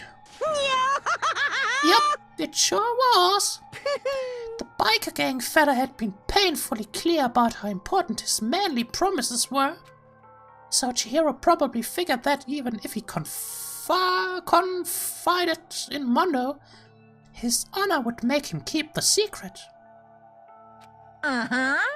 Plus, Mr. Macho Mondo was the very symbol of a strong man that Chihiro had always aspired to. Maybe talking to Mondo about it will help give me some courage. So he went and asked Mondo to help. Moment, das sagt doch eigentlich Monokuma, warum steht da oben Chihiro? What? So he went and asked Mondo to help him become strong. That was his aspiration. And he thought that only with Mondo's support would he ever be able to come close to that. Correct. So then, That must be why Mono did what he did, to keep the promise he'd made to Chihiro. Huh? Did what he did? I mean, that's why Mono carried Chihiro from the boys' locker room into the girls' locker room. Indeed. Yes, that's exactly what I mean. Oh, wasn't that to cover up what he'd done? Certainly. That could have been part of it, but I don't think it was the main reason. The real purpose was to keep the promise between men he'd made to Chihiro. But how does moving the body keep a secret? Because if everyone knew he'd been killed in the boys' locker room, then everyone would have been arguing about how she got into the boys' locker room, right? Once that started up, at least a few of us would have immediately begun to suspect his identity, so he tried to protect Chihiro's secret by putting him in the girls' locker room and stealing his handbook, see? Then Mono did all that to keep the promise he'd made to Chihiro, who he'd also killed? Why would he do that? The more I hear you talk, the more I don't understand. I mean, you guys trusted each other, right? So why? Why did you? Because, no matter what, I didn't want anyone to know. I knew it. So, that's what triggered it after all. The possibility of having your embarrassing memories and secrets exposed. What is this? That's impossible. Nothing could have been that bad. Something you didn't want anyone to know, even if it meant killing someone. You're wrong! It's impossible. Don't make me repeat myself. How many times must... To judge others by your own standards is the height of folly. Even if you can't comprehend it, you obviously can. That's all there is to it. Well, while we're on the subject, why don't I tell you? That embarrassing memory, that secret he didn't want anyone to know. Hey, You know what Mondo did? He killed his own brother.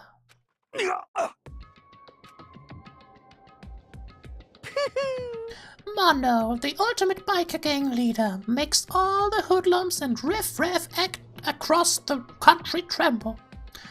But the only reason he had the chance to join a gang in the first place was because of a certain someone. Mondo's older brother's name was Daya Owada. Mondo had nothing but respect for him. It was because of Daya that Mondo ever got on a motorcycle. Mondo's brother was his only family growing up. He was the only one Mondo could trust or respect. He wanted to measure up to his big brother, so he imitated him in everything he did. Mondo was the epitome of the starry-eyed kid brother. Meanwhile, the charismatic older brother had put together a local motorcycle gang. And before anyone knew it, it had grown into the biggest biker gang in the country. Daya, the older brother, number one in the gang, and his number two, his younger brother, Mondo. In the beginning, everything was peaches and gravy. But then Mondo started to think about how he would have to take over the gang from his brother someday. His brother's greatness, his reputation, began to gnaw on Mondo's very soul. Kid's gonna take over for Daya, huh? Daya created this gang with bare hands. Mono's just along for the ride. Can someone like that really be our leader? All that'll do is make the gang look bad. Almost every day, Mono heard the gossip and whispers of the other members of the gang, which is why... I gotta get stronger. Stronger than Daya. Once. Just one time. No matter what, I gotta win. Don't fuck with me. I don't care what it takes. I gotta come out on top. And on the night of his amazing brother's retirement ceremony, Mondo challenged him to a street race. But during the race, tragedy struck. The kid brother pushed ahead with reckless abandon, eager for victory, and dashed into oncoming traffic. But suddenly...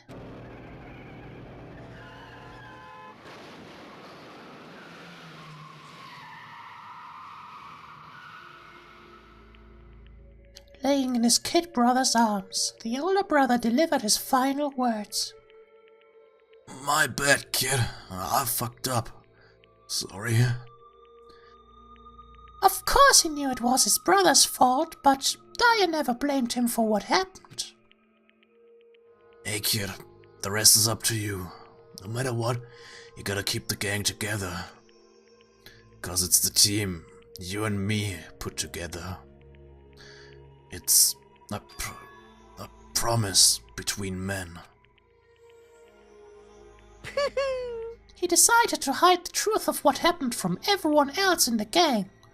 In order to keep the gang together and keep the promise to his brother, he could never admit to anyone that it was his own weakness that had caused the accident. And as a result, the team was made even stronger under the banner of the kid who'd bested his big brother. Dyer was gonna lose to his kid brother, so he got stupid and got himself killed. That became the explanation for what happened. Mondo's lie became the truth. He wanted to lead the team so bad he was willing to tell all kinds of lies about his brother. I'm strong. Strong. And yet, as soon as our killing game began, he realized, no matter how tough he pretended to be, he was just another weakling that could die in an instant. And then the hateful Monokuma announced the revealing of the embarrassing secrets. At this point, it was clear I would have no problem shedding light on his secret. Mono killed his own older brother. No matter what, I couldn't let the other gang members find out. Yeah, if that happened, everything would have been ruined. Everything me and my brother had worked to create would have been destroyed. His death, all the guilt I'd been carrying around, it all would have been for nothing. So that's why I... Oh no. After I saw what Monokuma had on me, my head filled up with a kind of fuzzy uneasiness and just started swirling around. I'd never felt anything like it before. I didn't know what to do about it. I wasn't sure what to think or say, but after a while, that fuzzy uneasiness turned itself into a rock-hard lump of anxiety way down in my stomach. And it was right around then that Chihiro asked me to start working out with him. And right there, he told me a secret. Seriously? Jesus. I'm sorry. Yeah, I'm sorry I lied to you. But why? Why now? Why are you telling me this all of a sudden? Huh? Because, I mean, you've kept it secret all this time, right? If anyone found out, you would... But... you're right, but... I want to change. Yeah. I wrapped myself in lies. I'm weak. I want to destroy that version of me forever. His words were like a knife in my gut. I felt like he was exposing the lie I'd been living myself. I have to change. I don't want to be weak anymore. You're so strong. It can't hurt you, right? Whatever secret Monokuma might tell us. You piece of... So what? You're saying I should just say it? What? You're saying if I really am, I should just be able to tell everyone my secret? Huh? I was jealous. I was jealous of Chihiro's strength. He had the strength to face his own weakness, to try and overcome it. It was the kind of strength I've never had. So I was jealous of him. And that jealousy broke me. What? Are you making fun of me? I'm strong. Are you fucking with me right now? No! I'm not making fun of you. You really are strong, Mono. I felt like I could hear something starting to creak. Something inside my head. What did he want me to do? What was I supposed to do? Was I supposed to just sit back, let my secret get revealed and ruin everything? What's wrong? Damn you! Why did you have to tell me all that? Are you trying to rub my failure in my face? I just wanted to... No, I just really admire you. I admire your strength. Yeah, that's right. I am strong. Strong. I'm strong. Stronger than you. You son of a bitch! And stronger than Dayama. Daya. I don't remember anything after that. When I woke up again, he was laying at my feet, covered in blood. I had a dumbbell in my hand and I was just staring at him, down on the ground. Hey! I killed him. I killed Chihiro. Even after all this time, I'm still just as weak as I've always been. And thanks to that, I did something I can never take back. Oh no. He was normally so aggressive, so angry. He hid that weak side away from everyone. That was his secret.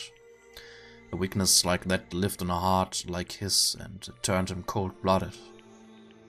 God damn it. Look at... Oh god. Look at him, you see? You're just like him. For a secret from the past, for a memory. For that, he killed another living human in cold blood. He couldn't cut free of his regrets from the outside world. He doesn't know what true strength is. Do you see hope anywhere in there? 'Cause I sure don't. You bastard. Just shut up, son of a bitch. Go ahead, say that again, I dare you. Yep. Okay, I said as many times as I want, is what I want to say, but... Unfortunately, I can't do that right now, because the time for punishing is fast approaching. Punishing? It can't be. You mean execution? Well now, well now, well now, That- well now. That's what I promised you, right? The blatant that disturbs the peace will be punished. Ridiculous. Now, hold on. Now then, I've prepared a very special punishment. For Manowara, the ultimate bike gang leader. No, wait. Let's give it everything we've got. It's punishment time! I said wait. Sorry, man.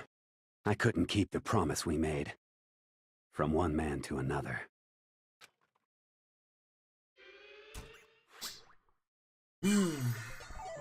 Eine der merkwürdigsten Exekutionen in der ganzen Danganronpa-Reihe.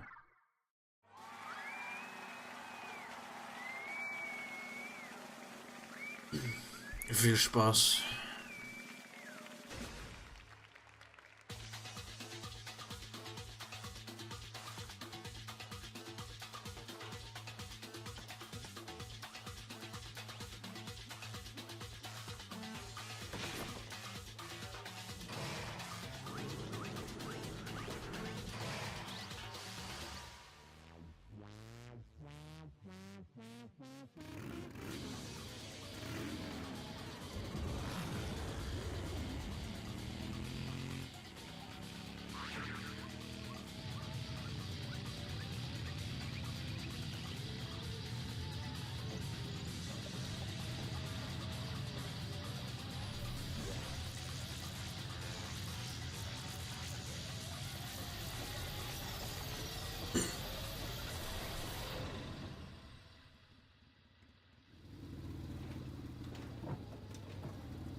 Mondo butter.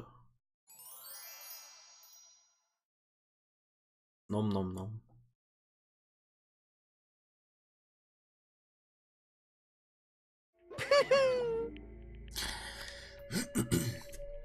Love and death, and your soul will forever be at peace. It can't be. My brother.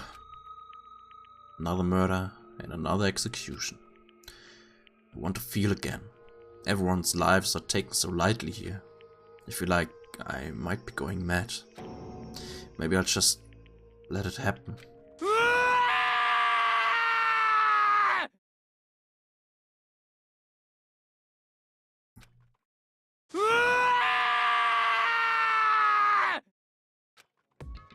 As Taka's dreams invaded our skulls, we were each forced to realize once again. But he, of course, he had to. What a disappointment. This is the end of the game. Byakuya. What is this? You're completely insane, you know that? A game? One of our friends is dead. Do you realize that? Naturally. Of course I do, because this game is life or death. Hey. I don't have anything to say to you. I don't have a response, except that... However... I just don't understand why. Why did you go out of your way to disguise Mondo's crime? What? Why? Isn't it obvious? Because it made things more interesting. His voice was calm, emotionless, like the voice of death. It chilled me to the bone. Last night, when the murder took place, I was in the library as usual. Honestly. So you ignored the nighttime rule too? That rule never mattered to me. I don't recall agreeing to it. There is nothing to be done. Well, I don't particularly care.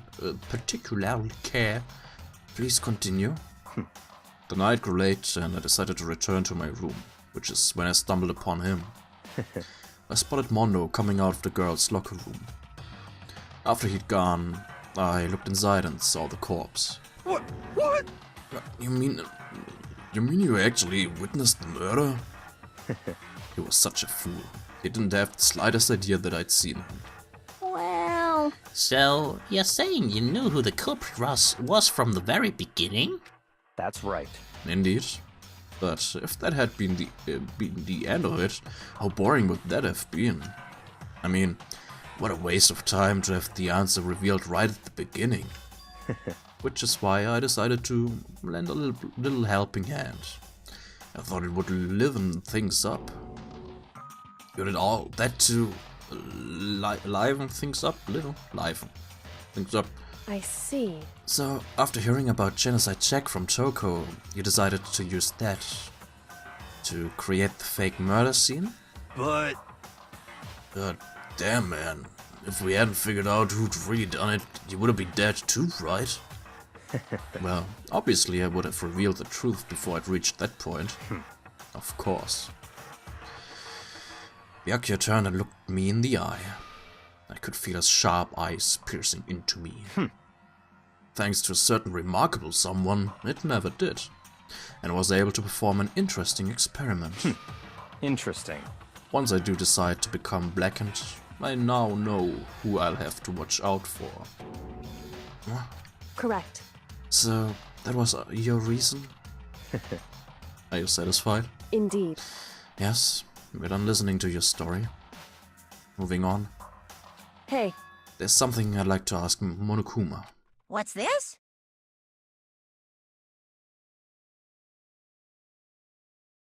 Es ist spät.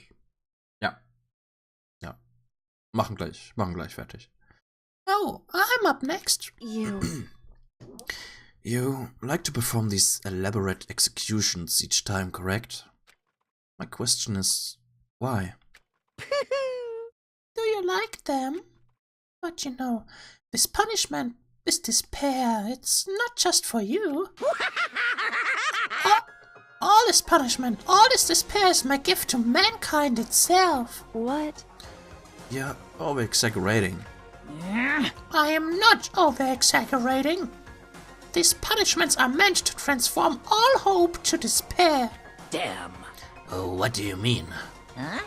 Man? What the heck? Man.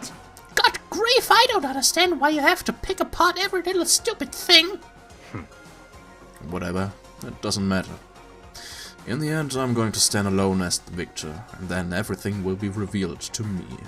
Ooh, how exciting! Ah, the noble son of a noble family, truly, you understand me. I think this is the start of a terrifying friendship. That's enough. Shut up. I would never stoop to the level of a childish criminal like you. Let me just say this.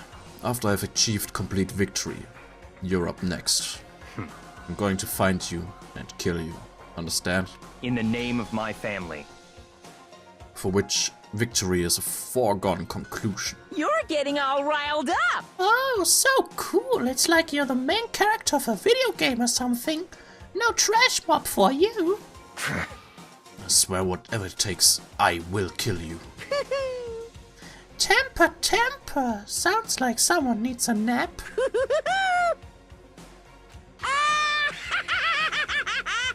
Oh, Glückwunsch. Level 23. Nice. Monokuma's laughter peeled across the courtroom and the curtain closed on the case of Chihiro and Mondo. But I knew that wasn't the end. The killing game would still continue. Because the mastermind wouldn't let it end. For those of us who were still alive, our worst fear and despair kept on multiplying. It was the kind of despair that felt like a blind puppy in hell had more of a future than us. All of our courage, our effort, our friendship, it felt like it amounted to nothing at all. It was the worst kind of despair.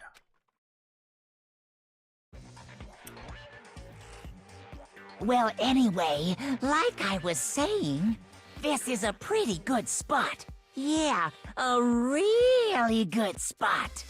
Anyway, isn't it amazing how that girl went and killed someone before things even had a chance to get boring?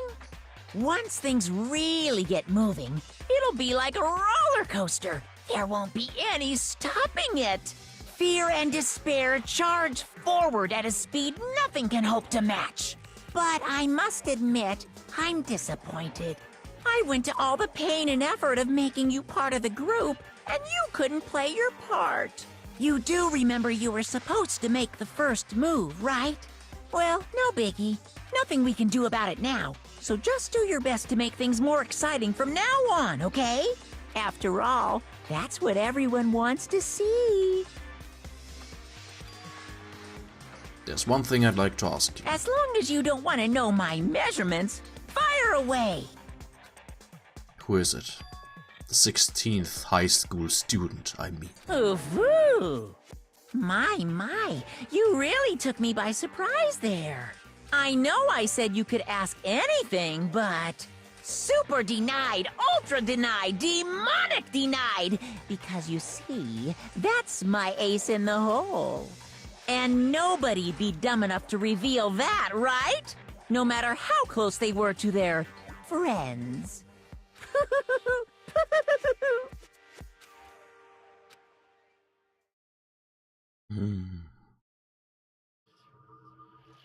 Boy's life of despair. End.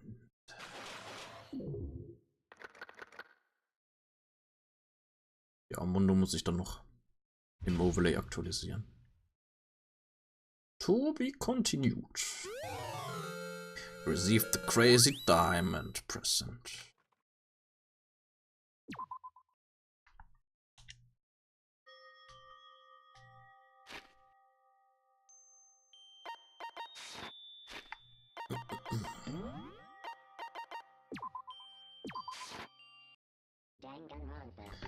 Ja, bis zum nächsten Mal werde ich hier die 87 Münzen ausgeben. Und ja, dann mal gucken. Bei wem hatten wir angefangen? Bei Kyoko, genau. Ja, werden wir bei Kyoko erstmal weitermachen mit den Freetime-Events. Und wenn wir da mit ihr fertig sind, lasse ich nochmal neu entscheiden. Wer als nächstes. Langsam wird die Auswahl ja ein bisschen übersichtlicher.